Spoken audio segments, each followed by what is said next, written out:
versus Dolphins. It was not a good one. All coming up next.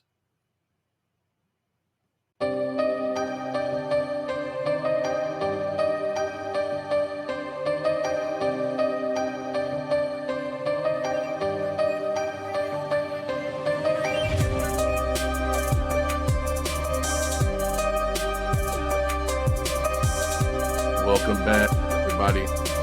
Welcome back. Welcome back to the Angry Birds fans hangout. I'm your host, Hydro. In this episode, we'll be discussing the Eagles versus Dolphins final preseason game. And I tell you what, our backups did not look good in that game.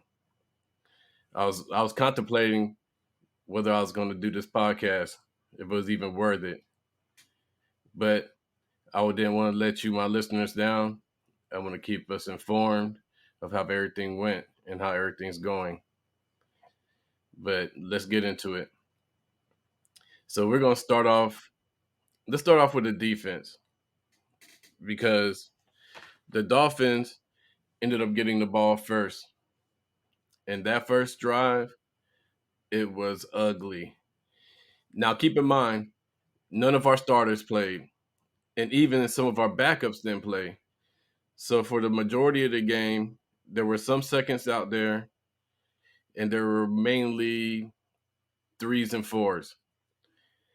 And on defense, we already had Josh Jobe, who's probably solidified his spot as a backup cornerback after this game.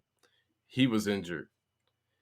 So they had other cornerbacks in there, like Matt McCain, Josh Blackwell, and Mauro Goodrich. And then at safety, they had Kayvon Wallace and Jaquiski Tart and Reed Blankenship. And man, we are on the first play, they got torched. They were going to be against the starters on the Dolphins offense.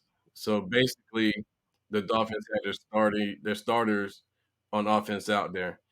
And they had them out there for a majority of the first half. Like the first three drives, it was the starting offense that played.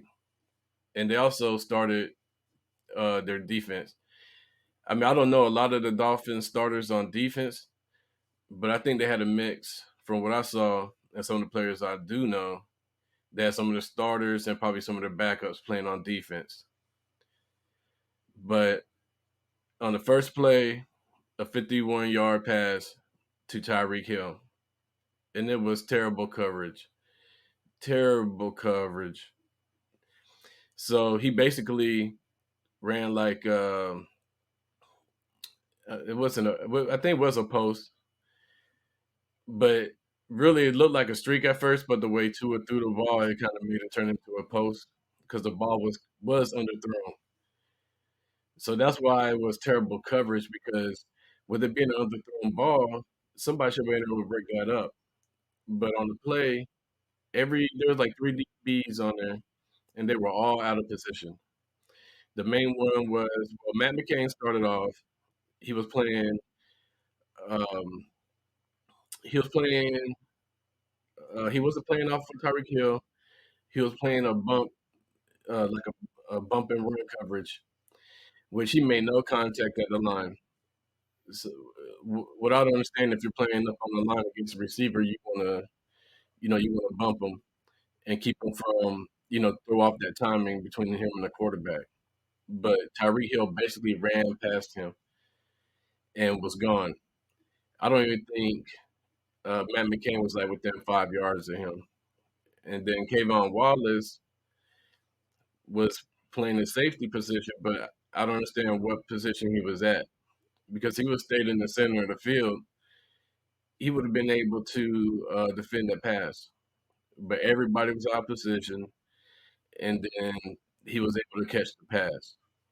And after that, I think two more plays or three more plays, they scored a touchdown. So they basically walked down the field in less than like 3 minutes and scored a touchdown. I understand again, it was our backup players, but these are backups fighting for jobs. and you would expect them to play harder. Um, and just because their backups going up against starters, to me doesn't mean anything. Because if they were to come in a real game, they'll be covering someone like Tyreek Hill. So say if Darius Slay was hurt and then Matt McCain had to come in there and take his place, and he would have had to cover Tyreek Hill. That would be his job during this game.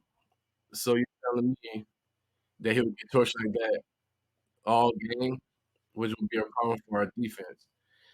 So like I stated before on my other podcast, man, these backup players are a big concern to me, especially in the cornerback safety position. Now, as far as defensive line, I mean, if the DB is not doing their job, the quarterback can get the ball out quick. So that doesn't give the defensive line enough time to apply pressure.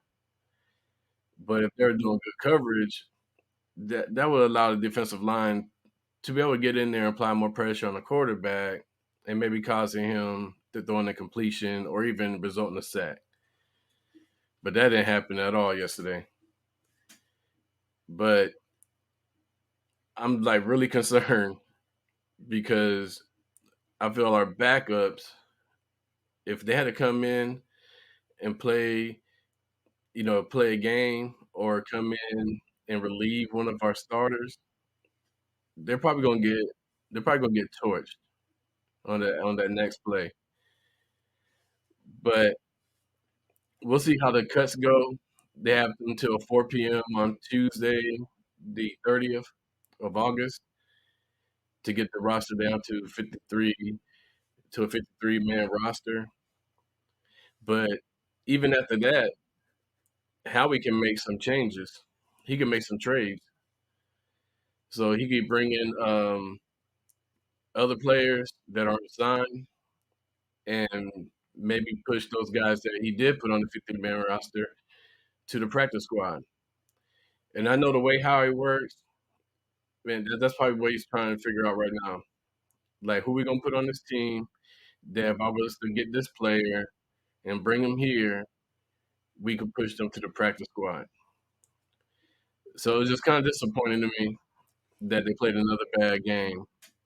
It seemed like every game they haven't played well, from the Jets to the Browns, and this game was the worst one. They just didn't play well, and it's very concerning to me. So a lot of these guys, I can't even tell you who stood out on defense because everybody didn't play well. But Reed Blankenship, I didn't have him making the 53-man roster, but after today, he might make the roster. He played pretty well. He's probably like one of the best ones out there. Jaquaski Tart, he wasn't great, but he was making tackles. He's probably our best tackler on this team, honestly.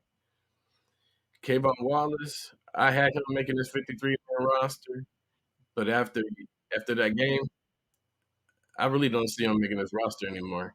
Honestly, I could see them uh, put him down on practice squad and putting Jaquaski Tart in his spot.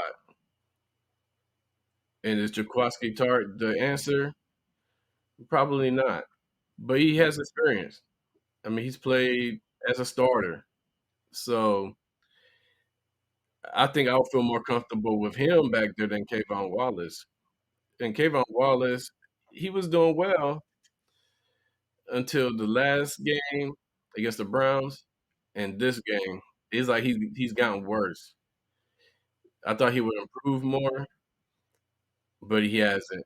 I mean, he's been here for what, 3 seasons already? And you just don't see that development in him. And he was a drafted player. He wasn't an undrafted player. We drafted him. I want to say we drafted him in the third or fourth round, but he hasn't lived up to the expectations we thought, the kind of player he would be. So I don't honestly, I don't see him making a roster. I mean, if he does, I'll be surprised. But I could see them sending him to the practice squad and replacing him with Jaquiski Tart. But it really just depends on what how he's trying to do. But we really do need another veteran safety to come in because I mean the only safety we have that I really trust right now is Marcus Epps. Is Anthony Harris good?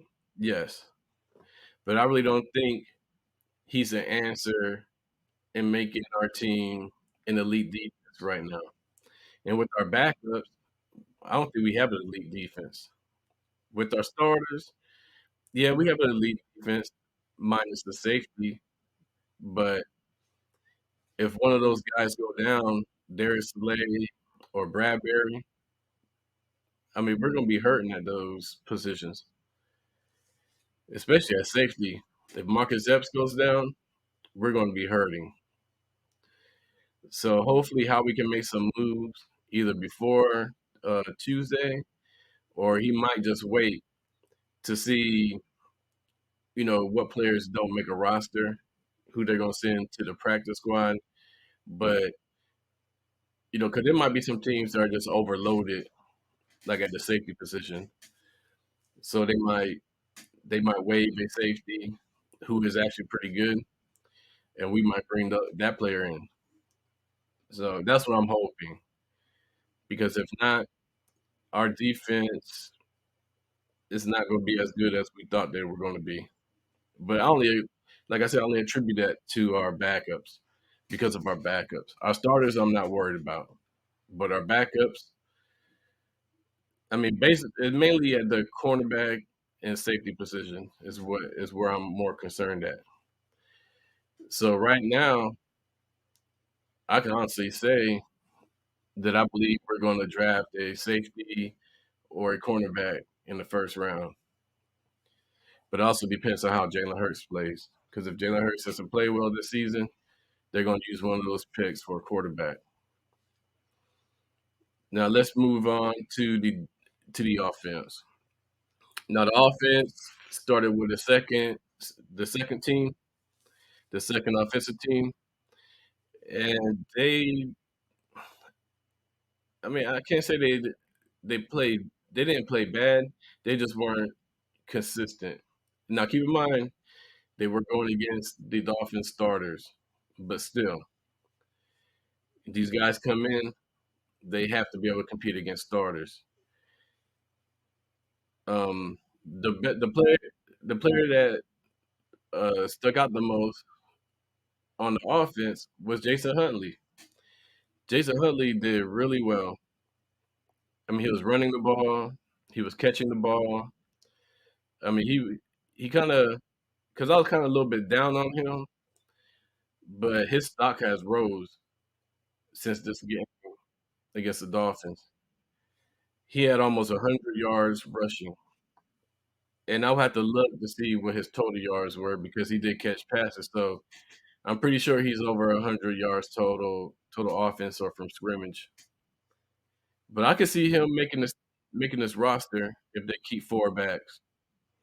But if not, he'll probably go down to the practice squad, you know, or somebody might pick him up. So hopefully they don't. I mean, for his sake, I do, but for our sake, I hope we keep him on the practice squad because if something happens to one of our running backs, we could bring him up to replace him, and it won't be that much of a drop off from what I saw yesterday.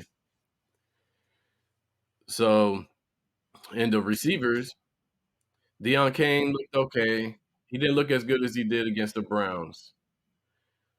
He had, I mean, there were some bad passes thrown to him in coverage, but he wasn't separating himself like he was versus the Browns. But the best receiver in that game was Hightower, John Hightower. Haven't heard his name in a minute, but I think he's been injured throughout training camp. So he finally gotten healthy. So they give him a lot of reps in this game. and he actually did really well. Like he was catching a lot of passes out there, and he was getting open. Hightower's been on this team for a minute. He used to be on the practice squad, but when we had those injuries in the past, we brung him up, and he's played as a starter. And he's helped contribute, to the offense in those times. I mean, he hasn't been as good as Greg Ward coming in, but he's a contributor, and that's all that matters. The Brenton Covey had, I think he had a couple of catches. Um, well, no, he had one. He just had one. His production has kind of tailed off as the training camp has went on, and right now, I really don't see him making this team. I mean, he hasn't done anything spectacular on special teams, and that's where I thought he would shine the most. At least like have a big return. I mean, he does have to return one for a touchdown, but he would just have you know them long runs and to get us in better field position. But he hasn't done that throughout the preseason, so I kind of don't see him making the team. Now the tight ends, um, I had Tagia making the team, but now after this game, I think Calcaterra will be our third tight end. He actually played really well. Tagia had a drop.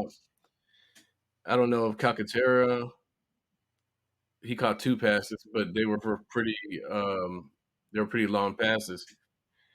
So he's showing a lot of improvement since coming back from that injury he had. I think it was his hamstring. So, for a rookie coming back from an injury during preseason, that can mess with your head a little bit. But he came out there and he played really well in this Dolphins game. I mean, as good as he could play.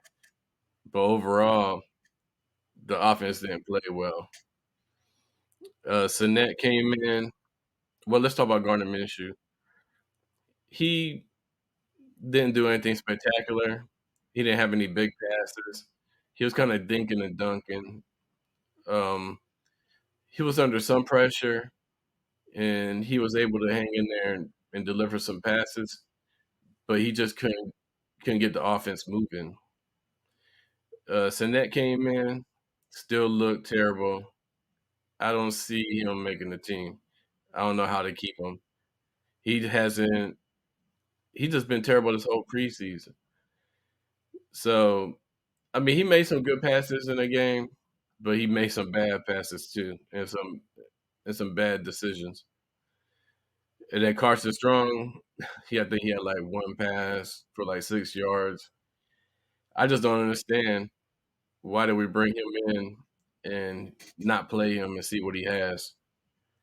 I mean, I was interested in seeing what he had to offer, but I guess we're never going to know this season because either they're going to get rid of Sinet and keep Carson Strong and push him down to the practice squad to where he can develop. Because I don't know if he's good and they don't want other teams to know that he's good. Because if he would have came in and shined and he didn't make the team or we pushed him to practice squad, they could pick him up. So maybe they're just trying to be. I don't know. I just don't understand what they're doing with him. I wish they would explain it honestly and not just tell us what they think we want to hear. But I would just like to see how he would have done this preseason. Like at least play one quarter at least or half. I think in I think he had like 3 passes in this game. He only completed one. And the same thing in the last game. It's just it just baffles me. Like, I'm just confused. But overall, this game, let's talk about special teams real quick. Devin Allen, man, that guy's fast. And they were using him as a gunner during this game. and he helped cause a fumble on a punt where the guy he went to catch one of the Dolphins returners, like the ball hit him, but he like dropped it. But Devin Allen was right there on him and like hit him, and I think we recovered the ball if I remember correctly. But Devin Allen, he might have a shot making this team as a special teamer. I didn't think he would because I didn't see him do anything on special team in the last games. I thought they were just trying to use him as a receiver and returner, but he didn't return anything. I think they were trying to get Brent Covey to do that. Devin Allen's been out of football for a while, and to be a returner, I mean that's a very difficult position to play. So maybe he's just not up to speed, in that area. So they just didn't want to try to put that on him. But as a gunner on kickoff or punt return, I could see him. I could see him being very disruptive on that. So it'll be interesting to see if he makes his team. Now let's get to the overall team performance. I would say I, I can't give it an F, and the only reason I want to give him an F because they were going up against starters for most of the first half, and that's a difficult task, especially for third and fourth stringers. You're going to be against somebody like Tyreek Hill, who's one of the best receivers in the game. I mean, even he burns starters, so I can understand not doing well against him and maybe some of the other starters. But they didn't have Jalen Waddle out there either. So, but the defense just looked lost. They just looked like they didn't know what they were doing out there. They were just running around, guys wide open. They weren't tackling again. Uh, it seems like they're just scared to tackle. I don't understand that. I don't know if they're scared to get injured in a preseason game, but you might not get to play in the game at all because you're not going to make the team. So you might as well go out there and hit somebody hard, make an impression. But other than that, I'll give them a D just because they played against starters. But it was just overall horrible performance by the backups. Like I think in my mind, I knew this was going to happen because they haven't played well. But I was just hoping because of the final preseason game, and this is it.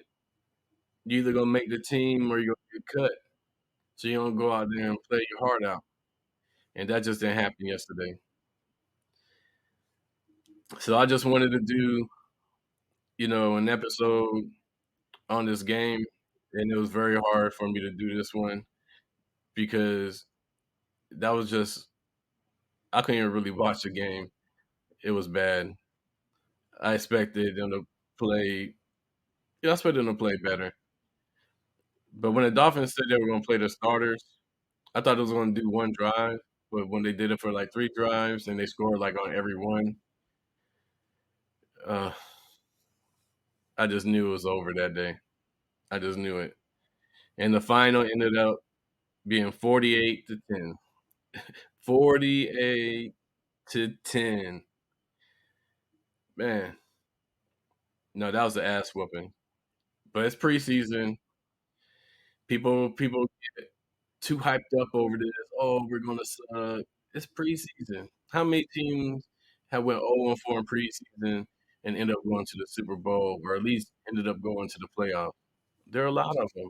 And then you get teams that go 4-0 in preseason. They end up having losing records. They probably end up winning like 3 games the whole season.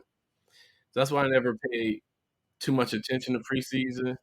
I just want to see what players we have and how the players play because you get to see the younger players playing these games. Because like once regular season starts, you're not going to see them that much unless somebody gets injured, and then by then you'll have an idea how they play because you've seen them play before, so you know if they're going to come in there and make a significant impact.